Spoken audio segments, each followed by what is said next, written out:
네, 오늘도 정치권 많은 발언이 있었습니다. 정치의 언어 김기흥 전 대통령실 부대변인, 여선웅 전 청와대 선임행정관 두 분과 함께 이야기 나눠보겠습니다. 어서 오십시오. 안녕하십니까? 안녕하세요.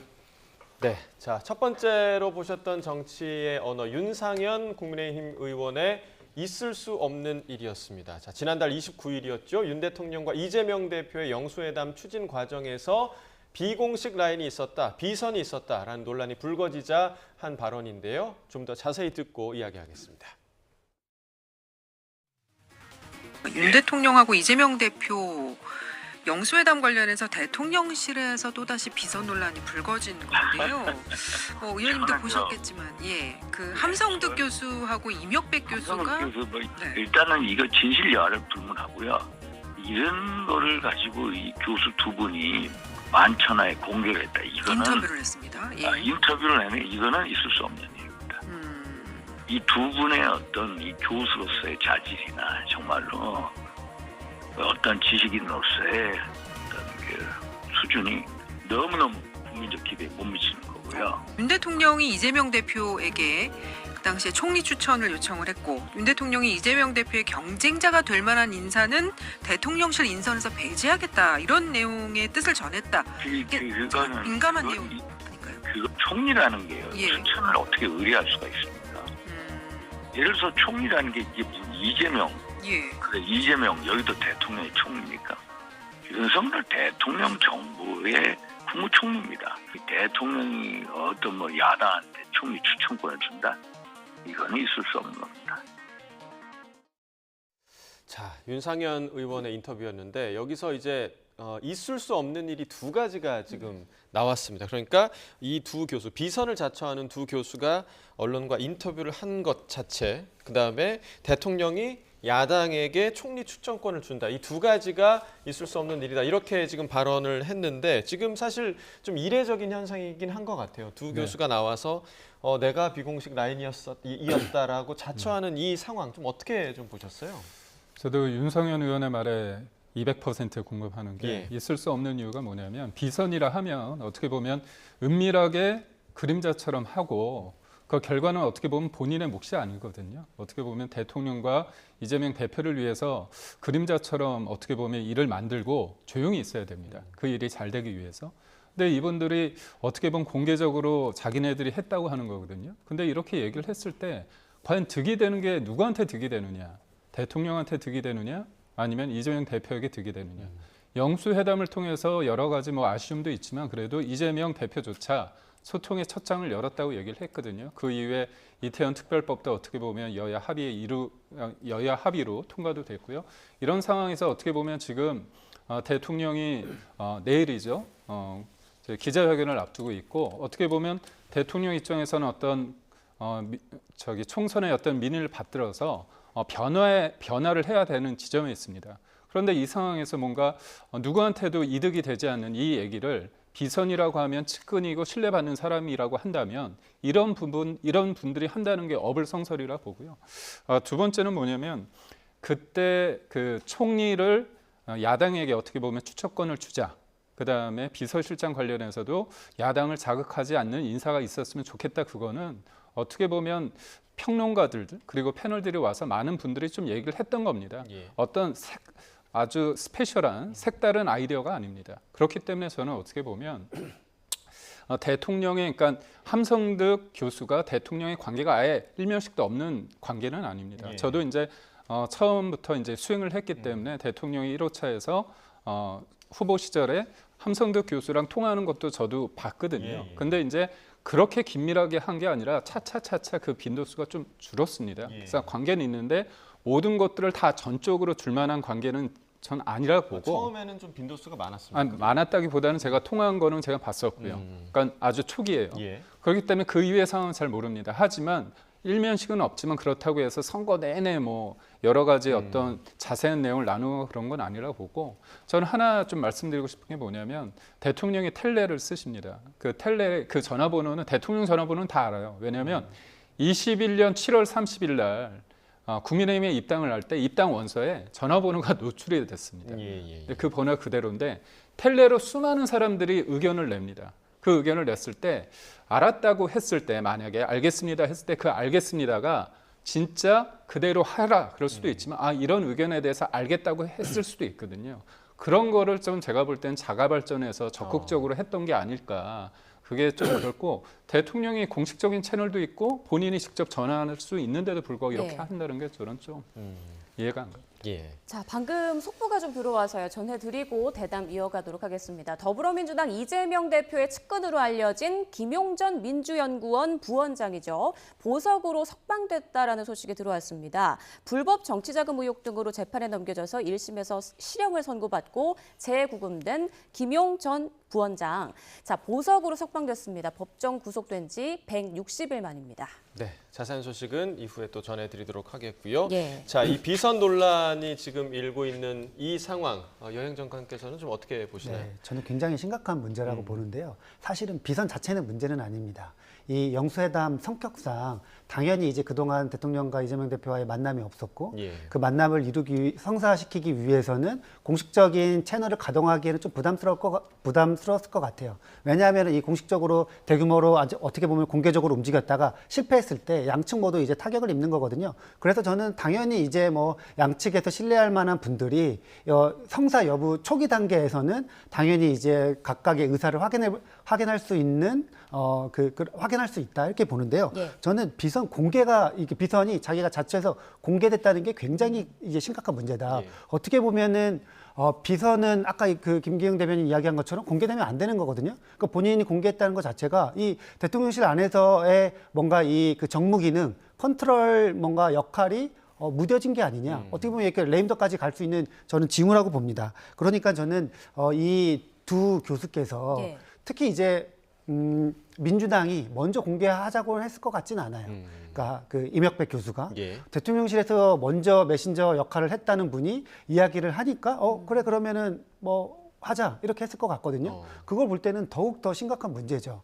그러니까 이 비선이 자기가 비선임을 공개한다는 것 자체가 뭐라 그럴까요? 권력 누수? 저는 이렇게 받아들여지더라고요. 그래서 이건 굉장히 심각한 문제라서 앞으로 여권이 이 비선 논란을 어떻게 수습할 것인가 여기에 또 나머지 3년 뭐 국정 운영에 뭔가 이 관건이다 이렇게 좀 보여집니다. 예. 그러니까 물밑 조율을 한 그 사람들이 있을 수는 있으나 그렇죠. 이게 공개된 게 큰 문제다 이런 네. 말씀이신데. 그리고 저는 예. 또 특히나 이 공개를 할 때요. 그러니까 함성덕 교수가 일방이 공개를 했는데 그 상대편에서 인정을 해주는 것과 두 분이 동시에 언론 인터뷰를 함께 한 거잖아요. 그렇죠. 그러니까 이 물밑 대화 뭐 아니면은 비선 채널의 이 그 신뢰성을 높이기 위한 조치들이잖아요. 근데 이 조치들을 과연 누가 했느냐?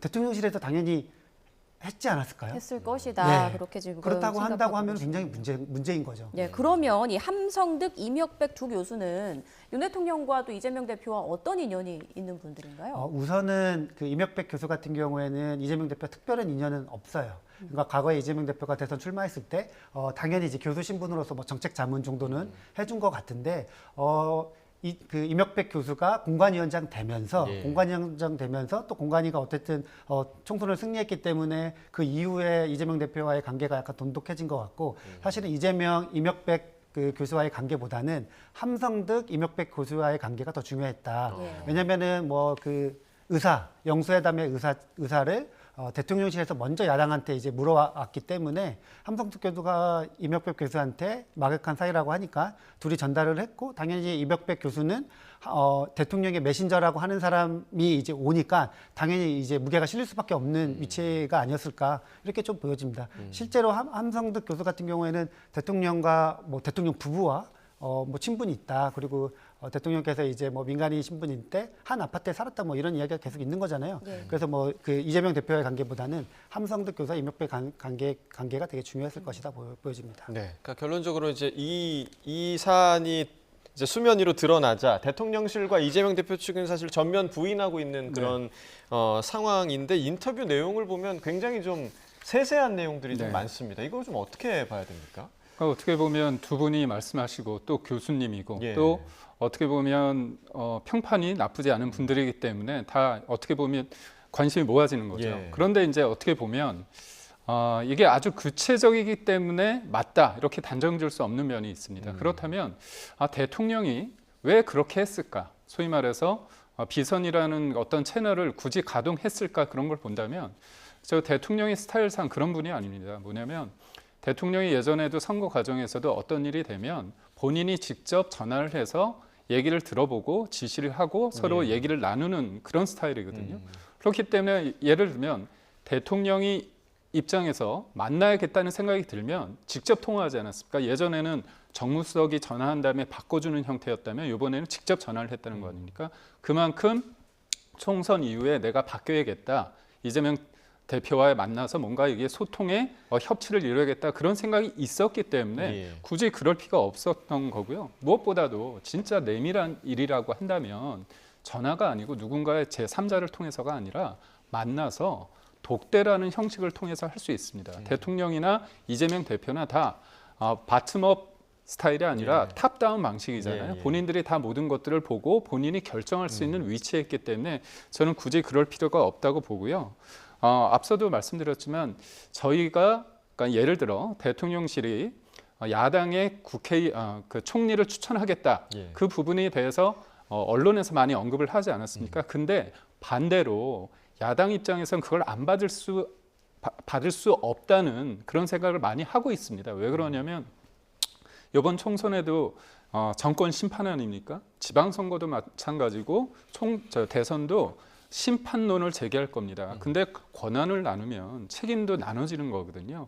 그렇기 때문에 야당에서 이걸 받지 않는다는 그런 정도는 알고 있습니다. 그렇기 때문에 그걸 가지고 가서 매달릴 필요는 없었고 제가 앞서 말씀드린 것처럼 그런 분위기가 있었기 때문에 이분이 좀 말을 옮기면서 보탰을 수 있다.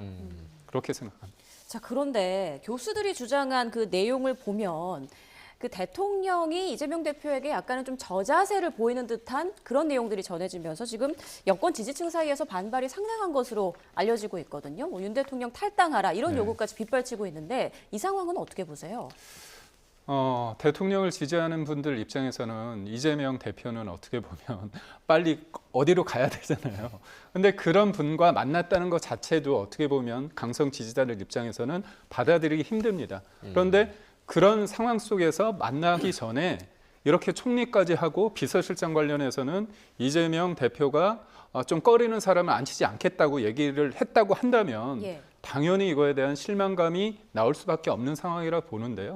저는 근데 이 전제가 맞다고 출발할 필요는 없다. 분명히 그럴 의도를 가질 이유가 없고 그다음에 총선에서 진 건 맞습니다. 그렇기 때문에 변화하는 과정이 있지만 지지율이 30% 중후반 되면 의석수는 부족하지만 대통령이 3년이란 국정을 충분히 이끌어갈 수 있고요. 그다음에 상대적인 상황을 본다면 이재명 대표가 선거에서 이겼지만 이분은 마음속 깊이 굉장히 그 아픈 게 있지 않습니까? 사법 리스크라는 부분이 있지 않습니까? 이 부분 때문에 어떻게 보면 대통령한테도 회초리를 들었지만 이재명 대표도 완승을 준 게 아니거든요. 결국은 두 분이 협치를 하라는 게 더 저는 총선의 민의라고 본다면 대통령이 그렇게까지 굴욕적으로 뭔가 이런 얘기를 할 이유가 저는 없다. 그렇기 때문에 이 부분에 있어서는 뭔가 좀 오해 소지가 있다. 그렇게 봅니다. 계속해서 이제 대통령실과 이제 알려지는 그런 정보들 사이에서 그러니까 메신저의 역할을 누가 지금 하고 있는 거냐. 그러니까 이런 문제가 대통령실에서 지금 계속 발생하고 있는 것 같거든요. 그러니까 왜냐하면 대통령실에서 공식적으로 발표하는 것과 또 나중에 알려지는 것과 이런 것들이 좀 맞지 않는 부분들이 많은 것 같은데 이 부분 아까 레임덕도 얘기를 하셨지만 좀 어떤 대책이 좀 필요하다고 보세요? 뭐 일단은 대통령의 권력이 약간 좀 약해진 게 아니냐 이렇게 생각이 들 수밖에 없죠. 뭐 가장 중요한 뭐 처방이라고 한다면은 대통령 지지율을 올려야겠죠. 네, 그게 가장 필요할 것 같고요. 근데 저는 이제 계속 대통령실에서 이번도 마찬가지로 비선 논란이 계속 있는 거잖아요. 저는 아까 비선에 이제 순기능이 있다고 봐요. 그러니까 예를 들어서 지금 인터뷰 중에 그 함성득 이명백 교수 인터뷰 중에 골프 뭐 회동 그다음에 뭐 부부 동반 모임 뭐 이런 거가 나와가지고 더 이제 막 문제가 되고 있는데 사실은 비선들의 장점이 그거거든요. 아무 말이나 다 던져도 책임지지 않아도 되니까 공식 라인에 있지 않으니까 사실은 서로의 신뢰를 얻기 위해서 그런 말을 충분히 할 수 있어요. 근데 그것들이 이제 공개되고 그리고 뭐 그 지금 이제 뭐 예전에 박영선, 양정철 뭐 총리 뭐 비서실장 이야기 나왔을 때도 충분히 이야기 나올 수 있거든요. 그런데 그게 이제 공개되는 것 자체가 뭔가 대통령의 힘이 약해졌다는 걸 보여주는 거잖아요. 그렇기 때문에 저는 이 부분을 여권 내에서 되게 심각하게 바라봐야 된다. 지금 예전에 박영선, 양정철 총리 이야기 나왔을 때도 이른바 친윤이라고 하는 분들이 엄청나게 반발했거든요. 가장 세게 이철규 즉 원내대표 후보였죠. 그러니까 후보 이제 출마 이런 이야기 나왔던 분도 세게 반발했고 이번에 그 두 분 인터뷰 논란 이후에도 이철규 의원이 굉장히 황당하다. 다 이런 반응이거든요. 친윤에서도. 그러니까 이거는 여권 내에서 뭔가 권력 다툼, 암투처럼 이제 보이는 부분이 있어요. 지금 이제 그 이른바 비선이라고 하는 분들의 이야기가 세간에서는 김건희 여사 라인과 공식 라인이 부딪히고 있다 이런 평가가 좀 있는 거잖아요. 그래서 저는 어찌됐든 이번에 이제 기자회견도 앞두고 있지만 이런 부분 대통령이 속 시원하게 좀 풀어야 된다 이렇게 생각을 하고 있습니다. 예. 네, 대표님께도 좀 여쭤볼게요. 그러니까 이번 비선 논란도 사실 윤 대통령에게 조금 더 타격이 있지 않을까 이런 분석들이 많이 나오는데 이런 메시지 관리가 잘 안 되고 있는 이런 현실에 대해서 좀 어떻게 대처해야 된다고 보세요? 사실 그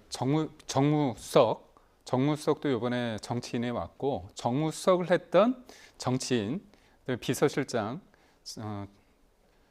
비서실장도 어떻게 보면 정무수석도 했고 그렇기 때문에 이런 부분에 대해서 일성이 그거였습니다. 대통령실에서 근무하는 사람들은 입은 있지만 입이 없다고 봐야 된다 그런 거잖아요. 어떻게 보면 그림자를 해야 된다는 건데 사실 저도 기자 생활을 했고 어떤 거를 취재를 할 때 보면 그쪽 라인에 있는 분들한테 전화를 했을 때 워낙 어떤 정보에 대한 그 민감한 정보에 대해서 함구를 하기 때문에 표현이 좀 그렇지만 사이드 취재라는 걸 하게 마련입니다. 그렇게 보면 이분들도 어떻게 보면 공식적인 라인에 있지는 않지만 회의석상에 같이 있기 때문에 듣는 부분이 있거든요. 그러니까 그런 과정에서 들었던 것들이 기사화되면서 공식 개통과는 차이점이 있는 경우도 있습니다. 다만 이번에 이제 그 박영선, 양정철 라인 같은 경우는 그때와는 약간 결이 다르다는 데 있어서 저도 약간의 문제가 있다고 보기 때문에 결국은 그렇습니다. 그러니까 실질적으로 정무적인 위치나 그다음에 홍보수석실 라인에서 기자와 어떻게 보면 할 수 있는 그 개통에 대해서는 확실히 얘기를 하고요. 나머지 부분에 있어서는 뭔가 일부러 숨긴다는 게 아니라 나갔을 때 혼선을 빚어줄 수 있는 부분에 대해서는 뭔가 그거를 리스크를 줄일 수 있는 방안으로서 이런 역할 관계는 확실히 하는 게 맞다 그렇게 봅니다. 네, 자 이번 비선 논란 추가적인 입장이나 또 취재가 이루어지는 대로 또 한번 전해드리도록 하겠습니다. 자 다음 두 번째 정치의 언어로 넘어가 보겠습니다. 이번에는 파란이 일어날 것이다. 박성준 민주당 원내 수석부 대표가 한 발언인데요. 자세히 들어보시죠. 정정당당하게 특검 받아야 되는 겁니다. 무슨 조건부 걸고 무슨 시한 걸고 이런 게 아니라 그동안에 윤석열 대통령이 검사로서 대통령 후보로서 비춰졌던 모습 있잖아요. 돌파하고 정정당당한 모습. 이 관련된 대통령실 연관되어 있는데 이거 특검 받겠다. 그렇게 가야만 이 위기를 극복하는 것이지 전제 조건을 달고 뭔가 숨기려고 하는 모습에 있어서는 국민들이 수용하기는 어려울 것이다 이렇게 봅니다. 파란이 일어날 겁니다. 그 파란이라는 게 민심의 파란이라는 거죠. 지금 그 총선의 민의가 이 정권의 심판인데 결정적 계기가 저는 보수도 그렇고 진보도 그렇고 상식적인 국민이라고 하면은 이 거부권의 행사에서는 안 된다라고 하는 것이 민심인데 그럼 민심의 파도라는 것이 어마어마할 것이다라는 표현 아니겠습니까? 네, 최상병 특검법과 관련 이야기입니다. 어제 정부가 국회에서 이송된 최상병 특검법을 접수했는데 지금 민주당에서 윤 대통령이 조건을 달거나 거부권 행사하면 민심의 파란이 일 거다 지금 이런 주장을 하고 있는 거잖아요. 네. 지금 최병 관련된 특검 같은 경우에는 민주당뿐만 아니라 지금 여당 내에서도 찬성하는 분들이 있고 그리고 특히 이제 안철수 의원 같은 경우에는 대통령 제2요구권 해오면은 그때는 이제 찬성표 던지겠다 이렇게 공개적인 입장도 밝혔거든요. 그리고 또 22대가 국회 개헌하면은 찬성하는 분들이 더 많아져요. 그러니까 이거는 약간 국민의 약간 민심이다. 그리고 총선 민의다. 이렇게 좀 생각하시면 될 것 같은데 지금 계속 이제 앞서 나오는 이야기가 홍철호 정무수석도 이거는 거부해야 된다. 이렇게 이제 말씀하셨잖아요. 그래서 여권 내에서 이미 이제 그렇게 조금 흘리고 있는 분위기여서 아마도 박성준 대변인이 민주당보다는 어쨌든 민심이 용서하지 않을 거다. 큰 역풍, 반향이 불 거다. 이런 취지로 아마 말씀하신 것 같습니다. 예. 지금 방금 들으신 것처럼 박성준 수석부 대표 같은 경우도 거부권은 물론이거니와 조건부 수용도 네. 안 된다. 지금 이런 강경한 입장을 발표했는데 또 여권에서는 조건부 수용도 거론되고 있거든요. 어떤 조건부입니까? 그러니까 저는 사실 보면 저희가 영수회담 이후에 이태원 특별법 관련해서 대통령이 조건부 수용이지 어떻게 보면 문제가 있는 부분이 여야가 합의가 되면 충분히 받아들일 수 있다 했을 때 야당이 사실상 거부라고 했습니다. 사실상 거부. 근데 물론 그 이후에 여야가 이제 서로 이제 조율을 했죠. 그러니까 저는 이겁니다. 이게 분명 여야가 평행선을 달리지만 양보를 일정 부분 하면 그거에 대해서 적극적으로 해석을 해서 이쪽도 양보하면 그게 어떻게 보면 협치입니다. 처음부터 생각이 같으면 협치할 필요가 없죠. 다르기 때문에 협치를 하는 건데 그래서 저는 이게 우리 수석 부대표께서 조건부라는 부분마저도 이게 안 된다고 얘기하는 게 전략적인 어떻게 보면 압박인 건지 아니면 나중에도 우리는 못하겠다의 마지노선인지 잘 모르겠지만 저는 이태원 특별법에서 충분히 그런 어떤 협치의 가능성을 했습니다. 왜냐하면 그때도 보면 압수수색 영장을 의뢰하는 권한, 그다음에 불송치하고 수사 중지된 사건을 직권으로 수사할 수 있는 권한을 양보를 했습니다. 그러면서 이제 15개월 하고 그다음에 여야 합의 추천을 여야 협의 추천으로 바꿨거든요. 그런 부분에 어떤 사례가 있기 때문에 이번에도 보면 조건부라는 것들이 보면 특검인데 지금 민주당 2명 추천하면 대통령이 임명하는 거거든요. 그렇다면 민주당 사람이잖아요. 그러니까 그런 부분이든지 아니면 인지하는 것들은 다 확장할 수 있습니다. 수사를. 결국은 대통령을 겨냥하는 거죠. 이번에도 이제 파란이라는 그 표현이 저는 탄핵이라는 표현을 좀 완곡하게 한 게 아닌가 그렇게 싶어서 결국은 이 특검이라는 것이 진실을 원하는 거냐 아니면 무엇보다도 대통령을 크게 타격해서 뭔가 탄핵을 하기 위한 그런 수순에 있는 거 아닌가 그런 생각을 저희가 할 수밖에 없기 때문에 그러니까 저는 그렇다면 그런 어떤 정치적인 것들을 제거한 상태에서 진짜 재발 방지와 진짜 이분이 외압이 있었는지 그리고 이분이 어떻게 해서 돌아가셨는지에 대한 그런 것들을 온전하게 간다면 우리가 반대할 이유가 없거든요. 그렇기 때문에 그 부분에 있어서는 야당이 지금 힘이 세지 않습니까? 좀 양보했으면 좋겠습니다. 자, 이제 중요한 게 내일 2주년 기자회견 때 대통령이 이에 대해서 어떤 답변을 할 것인가 이게 궁금하거든요. 두 분께 모두 좀 먼저 질문을 좀 짧게 드리고 싶어요. 어떤 메시지를 낼 거라고 예상하세요? 최상병 특검 관련해서 말씀이십니까? 저는 대통령이 법률가이기 때문에 어떤 법리적인 부분을 구체적으로 얘기하기보다는 대통령은 또 국군 통수권자 아닙니까? 그렇기 때문에 안타까운 죽음, 지키지 못한 어떻게 보면 저도 군대를 갔다 왔지만 많은 부모님들이 자식들을 군대 보내서 온전하게 돌아오기를 바라는 거 아닙니까? 근데 그런 부분을 해주지 못한 부분에 대한 어떤 미안함? 그런 것들에 대해서 말씀을 하셔야 된다고 봅니다.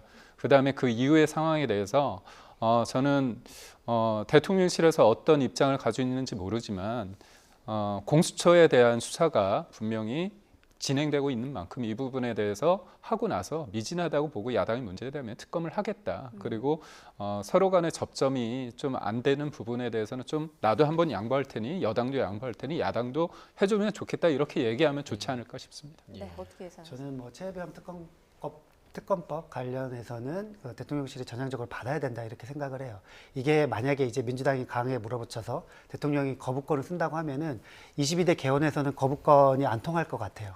근데 이제 거부권이 한 번 무너지면 다시 복원이 안 되거든요. 지금 108석이잖아요. 9명만 이탈하면 되는 겁니다. 근데 이게 이제 최상병 특검 때 한 번 무너지면은 그 매번 특검법이나 아니면 다른 법안 나왔을 때 용산에서 민주당 눈치가 아니라 매번 이제 국민의힘 눈치를 봐야 되거든요. 그렇기 때문에 저는 차라리 이게 이제 대통령실에서 이걸 받으면은 정치적으로 전략적으로는 오히려 더 약간 괜찮은 게 아닌가 이런 생각이 들고요. 그리고 또 그 무엇보다도 어쨌든 국민의 민심이 그것을 원하고 있다 이렇게 좀 말씀드리고 싶습니다. 네, 자 전향적으로 수용해야 한다 이렇게 말씀을 해주셨는데 자 이 부분에 대해서 좀 여러 가지 관측이 나오고 있는데요. 이렇게 들어보고 이야기 이어가겠습니다.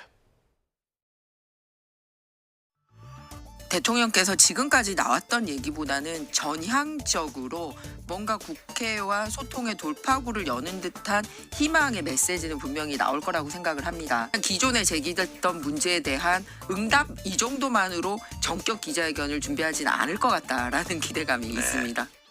대통령한테는 안 할 수 없는 이준영 기자회견을 하기 때문에 전체적으로 이거는 실점을 할 수밖에 없는 그 전에 묵혔던 내용들 그다음에 이런 것들이 이제 한꺼번에 쏟아지기 때문에 답변을 할 수 있는 사안들이 이제 국민들을 만족시킨다든가 저렇게 이제 변화된 모습을 보이는구나 할 만한 사안들이 없어요. 네, 자 조금 전에는 두 분께 이제 최상병 특검법 관련한 질문을 드렸지만 전체적으로 이제 내일 기자회견과 관련해서 그런 국민적 관심사를 받고 있는 여러 민감한 사안들이 있지 않습니까? 네. 이 부분들에 대해서 대통령이 좀 어떤 이야기를 할 거라고 좀 예상을 하세요? 저는 공감의 언어, 그다음에 진솔한 태도가 되게 중요하다고 보고요. 대통령에 대해서 가지는 일종의 프레임이 있습니다. 대통령은 질문을 받기 싫어한다. 근데 저는 이제 제가 수행을 했기 때문에 그 현장마다 제가 다 있었는데요. 22년 1월에 대통령이 그때 캠프를 해체하고 김종인 비대위원장과 헤어지고 나서 여러 가지 일들이 많았습니다. 그때 이제 기자회견을 했거든요. 그때 기자회견을 서울의 성수동에 있는 카페에서 했는데 질문만 26개 정도 받았습니다. 그때 어떻게 보면 표현이 좀 그렇지만 지치도록 받았거든요. 기자분들이. 근데 이번에도 보면 기자분들이 오래간만에 하기 때문에 관심 있는 질문, 날선 질문이 예상됩니다. 그렇다면 대통령 입장에서는 앞서 말씀드렸지만 법리적인 부분보다는 대통령 어떤 사안을 봤을 때 이거에 대해서 대통령이 느끼는 우리가 왜 이렇게 할 수밖에 없는지를 길지 않게 진정성을 가지고 얘기하고 그런 태도적인 면을 본다면 저는 많은 사람들이 공감할 수 있다고 보고요. 무엇보다도 제가 자신 있게 말씀드릴 수 있는 건 1시간 정도 예상되지 않습니까? 질의응답이 1시간 이상 합니다. 네, 그러니까 한 가지 더 질문을 드리자면 곁에 계셨으니까 기자들의 질문 받는 걸 싫어하지 않는다라고 얘기를 해주셨는데 그러면 이제 측근들의 곁에 있는 그런 대통령실 관계자들의 질문도 많이 받습니까? 그렇습니다. 그러니까 예를 들면 이제 대통령이 어떤 것을 제안을 했을 때 앞에서 맞다, 좋다 이런 얘기를 잘 안 하십니다. 의외로. 근데 그것 때문에 그렇다면 어떤 사람이 이거 내 얘기가 어떻게 보면 반영되지 않는 거 아닌가? 소위 말해서 이제 리젝트 된 거 아니냐, 거절된 거 아니냐 그러는데 두 번, 세 번 하면 어느새 하고 있어요. 그런 게 있기 때문에 그러니까 대통령은 변하지 않는다. 이런 프레임, 대통령은 질문받지 않는다. 이런 프레임은 바뀌어야 되는 거고 이번에 충분히 불식될 겁니다. 자, 김건희 여사 그 명품 가방 수수 의혹과 관련한 질문도 반드시 나올 텐데요.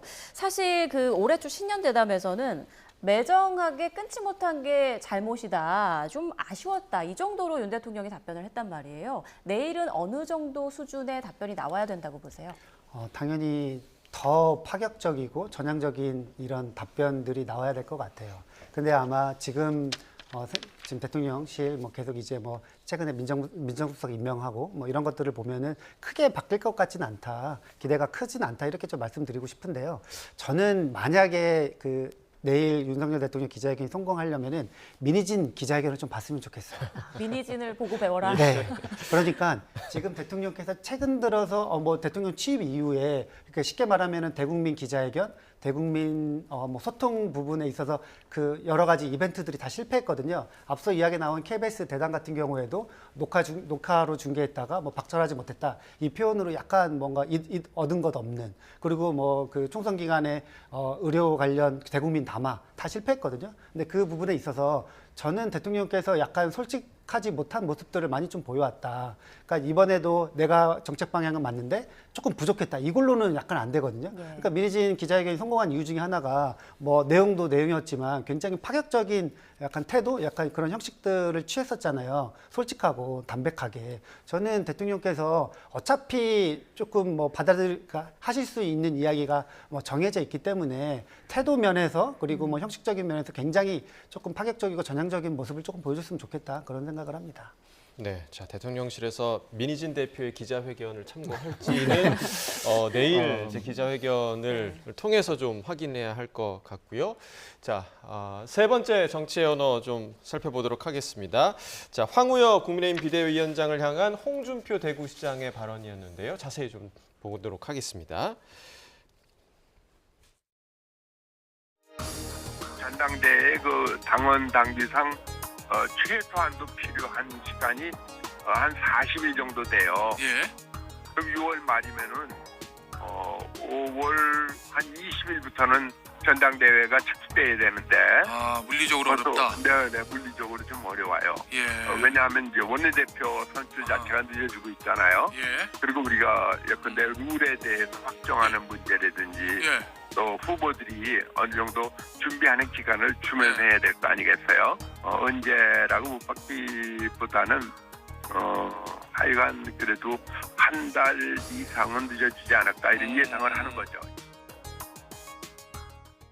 자, 홍준표 대구시장의 발언은 SNS에 올라왔고 네. 방금 이제 황우여 비대위원장의 발언, 그러니까 전당대회가 조금 미뤄질 수도 있다, 한 달 이상 뭐 늦어질 거다 이렇게 언급한 부분에 대해서 이제 홍준표 대구시장이 저격을 한 겁니다. 이 부분 좀 네. 어떻게 보셨습니까? 원래 의식하면 지는데 네. 홍준표 시장님은 네. 너무 의식을 하세요. 너무 티가 좀 많이 난다. 그렇죠. 예. 누가 봐도 이제 경쟁 구도에 있다고 보지 않습니까? 근데 이제 이게 튜브가 물속에 이렇게 집어넣으면 집어넣을수록 튀어나오지 않습니까? 지금 한동훈 전 비대위원장은 되게 고마운 분들이 주변에 많은 것 같아요. 뭐 신평 변호사 포함해서 요즘에는 뭐 유승민 전 의원하고 오세훈 시장도 막 다 같이 말을 보태지 않습니까? 예, 예. 결국은 다 잠재적인 대권, 잠룡이라고 생각하기 때문에 그렇게 하는데 저는 이렇게 늦어지면 결국은 한동훈 전 비대위원장이 들어갈 공간이 넓어진다. 그런 것들은 많은 사람들이 생각하기 때문에 이런 어떻게 보면 견제를 한다고 보는데요. 저는 이 부분을 좀 말씀드리고 싶어요. 부재하지 않습니까?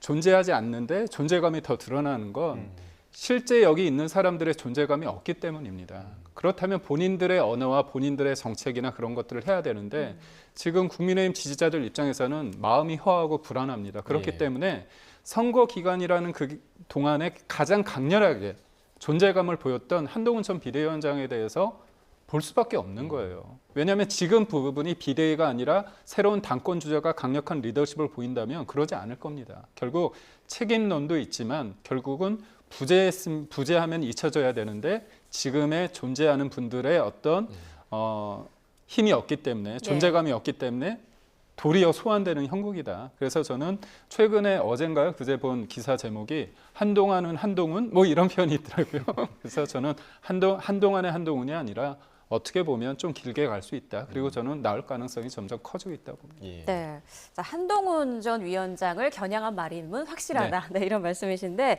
자, 전당대회를 놓고 다양한 말이 나오는 가운데 오늘 이철규 의원이 또 미묘한 언어를 남겼습니다. 함께 들어보시죠. 한동훈 전 비대위원장의 전당대회 출마 여부에 대해서는 어떤 생각을 가지고 계십니까? 누가 공직선거나 당직 선거에 나온 것을 누가 이 나와라 말할 수 있겠습니까? 그것은 오로지 나가는 당사자가 판단하고 할 문제입니다. 예. 저의 경우는 사실은 제가 해서 이번에 원내대표를 안 하겠다는 결심을 가진 근저에 작지만 저도 10명 중에 한 사람의 공관위원으로서 공천에 대한 이 공천이 선거에 도움이 됐냐 안 됐냐라는 문제를 가지고 선거 결과가 우리가 졌으니까 여기에 구성원으로서 책임감을 느꼈습니다. 그것이 상당 부분 제가 이 좀 당을 위해서 또 우리 국민을 위해서 좀 더 큰 정책 기여를 하고 싶은 욕망을 접은 것 이번에는 아니더라고 한 것은 바로 거기에 배경이 있었다는 말씀드립니다. 한동훈 위원장도 똑같다 이런 아니 말씀이시죠? 그거는 저기 본인 각자가 판단할 문제입니다. 네. 국민의힘 차기 당대표가 누가 될지는 내일 결정될 원내대표에 따라 달라질 수 있다. 이런 얘기도 나오는데요. 자, 오늘 새 후보 정견 발표가 있습니다. 이 내용은 들어오는 대로 전해드리고 남은 시간은 민주당 상황을 좀 볼게요. 잠시 뒤 오후 6시에 국회의장 후보 등록을 마감한다고 하는데 박지원 전 원장은 아직 결정을 안 한 것 같아요. 지금 뭐 계속 이제 아까 군불은 짚으셨는데 예. 본인 직접 출마하신다는 이야기는 없고 근데 모르겠어요. 저는 뭐 지금까지 약간 사파전 박지원 전 원장 지금 당선인을 제외하고 약간 사파전으로 치러지지 않을까 이런 생각을 합니다. 지금 국회의장 선거가 민주당이 총선에서 어떻게 보면 큰 승리를 얻었기 때문에 이번 국회가 지금 잘 돼야 그리고 일하는 국회, 성과 내는 국회가 돼야 그게 결국에는 뭐 이재명 대표와 민주당한테 큰 도움이 되거든요. 그래서 저는 뭐 지금 선거가 약간 가열되다 보니까 약간 이제 선명성 경쟁을 하고 있는데 아마도 국회의장이 된다고 하면은 뭐 지금 계속 이야기 나오는 그런 뭐 우려되는 부분들 그런 부분들은 크게 이제 뭐 약간 해소될 것이다. 저는 이렇게 생각을 하고 있습니다. 네, 그 당내에서는 좀 어느 쪽으로 가닥이 좀 잡혔나요? 알려주실 수 있나요? 글쎄요. 지금 네, 뭐 당심과 그리고 네. 또 이제 당황하셨습니다. 지금 어쨌든 이 의장 선거는 의원들이 뽑는 선거이기 때문에 네. 의원들 뽑는 선거 가장 어렵다고 해요. 네. 그리고 이제 공개하지 않기 때문에 그래서 뭐 어떻게 될지 저도 잘 알겠습니다. 모르겠습니다. 알겠습니다. 네, 오늘 여기서 마치도록 하겠습니다. 네. 자, 네, 김기흥 네, 전- 정치의 언어 김기흥 전 대통령실 부대변인, 여선웅 전 청와대 선임행정관과 정치의 언어 함께했습니다. 두 분 고맙습니다. 고맙습니다.